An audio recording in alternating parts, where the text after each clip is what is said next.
Hello, I'm Carrie Fitzgerald. I am your student's biology teacher this year. I just want to create a quick video to say hi for you to kind of meet me through video.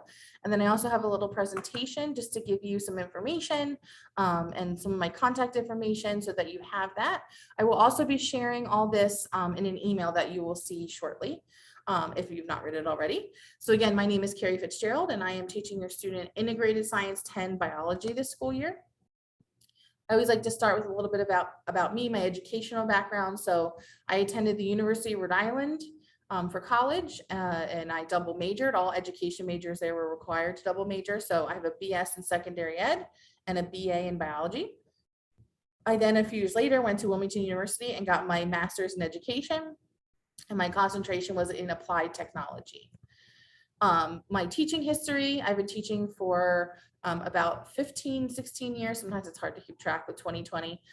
But I started at Salesianum. So I taught there my very first year out of school, and I taught chemistry and bio. Then I moved on to St. Mark's for 10 years. I taught everything there from chemistry, biology, astronomy, AP Chem, AP Bio. I was the department chair for my last few years. I ran student government there. I also coached girls basketball, so I did a lot there. And then I moved here to MOT charter, and this is my 4th year here.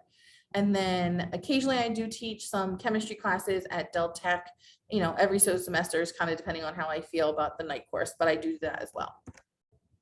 All of our course material is built around the next generation science standards, which is more of the progressive standards that the state is trying to move to, and we already are using them. So all of our coursework is framed around those standards. Our coursework is inquiry-based, it's student-centered, it's putting the focus on the student's skills and production of material rather than me just standing up and speaking to them. The students are doing much of the heavy lifting. They are kind of working with the projects, and I'm there to kind of coach them along. And again, MOT is ahead of the curve on these standards. We're one of the only schools in Delaware who have fully integrated them. And we actually just got our charter renewed 2 years ago with these standards in our curriculum. I'm not going to read you the course description, but it is there if you would like to read it. Some of the key terms that I like to point out is the investigation part. So sometimes it's laboratory investigations. We are about to do a lab soon. Sometimes it's activity-based investigations where the students are kind of, researching it and putting the work in to understand the material.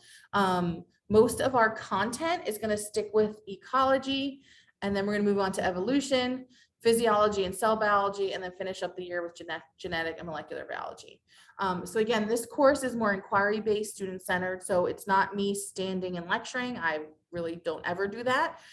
It is more student-centered work in that I am providing them with the framework, and then they are kind of doing some of the background work to understand material. Then we come together and review it. It is not all on them. All of our assignments are designed to help them learn. It's kind of the hands-on learning approach. Before tests, we will have review days to make sure that the students understand what they need to know for the test. So that's the way we kind of do our coursework. We focus on skills like research, collaboration, experimentation, scientific writing, presentations, and self-advocating is really big for us.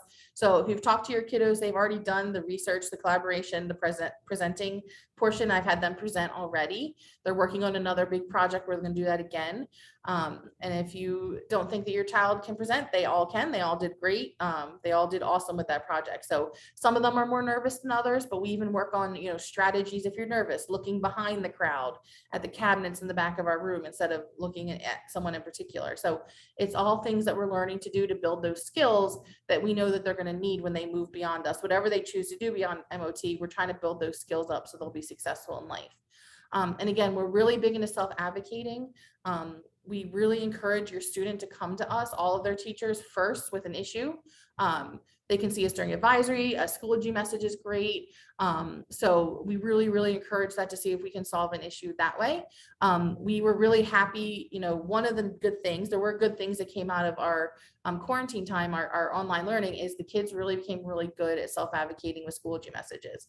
So I just encourage your student to continue to do that, or they can come see me and ask questions, but we really, really encourage our students to self-advocate.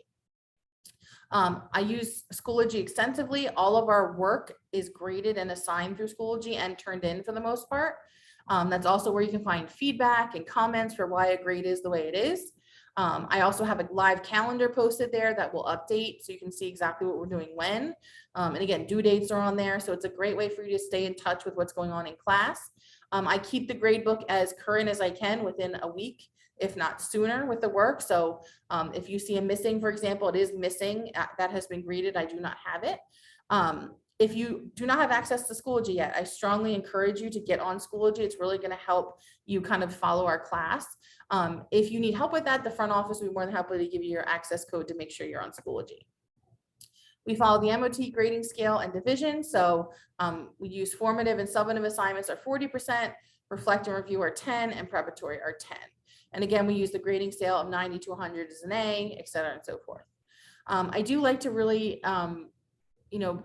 reiterate my late policy. The students know this. I've talked to them about it. Some of them have already taken advantage of it, which I'm really happy about. I will accept any late assignment if it's turned in within the marking period.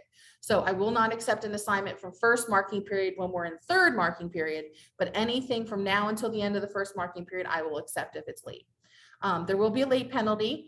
It'll be 10% a day with a max of 50%. So for example, if they had an assignment today and they turned it in tomorrow, they would get a 9 out of 10 usually, or 90%.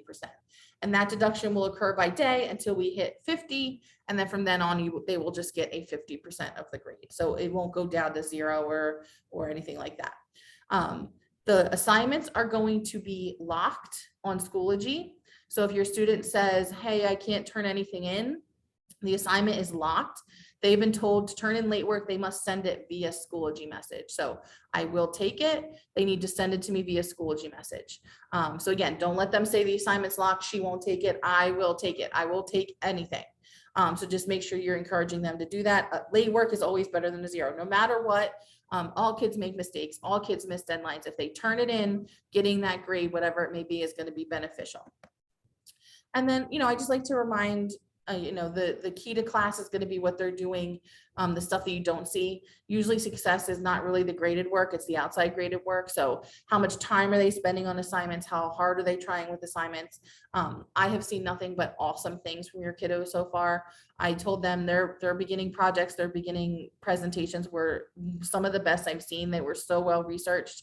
We had a class discussion about Maze to make the actual presentation better. And that's just going to be practice, but the actual presentations, there was a lot of work put into them. So I really hope we continue with that trend, but really encourage your student, it's the little things that make a difference. It's the small things, the things that might not be graded that's going to decide how successful they are in our course. If you have any questions or anything you want to discuss, always feel free to contact me via email. That's probably the quickest and easiest way. Usually I will get back to you within 24 hours. Over the weekend, it will be the following Monday, but that is the quickest and easiest way to get in contact. If we need to schedule a phone conference or a Zoom conference, we can do that. But usually the first contact via email is the best way to get, and best and quickest way to get a hold of me. So it was nice meeting everyone through Zoom or through this video. I hope to see you on my Zoom night. I will be sending an email that kind of reiterates some of the information I shared. But I look forward to working with your kiddos this year, and we're already off to a great start. So I can't wait to continue.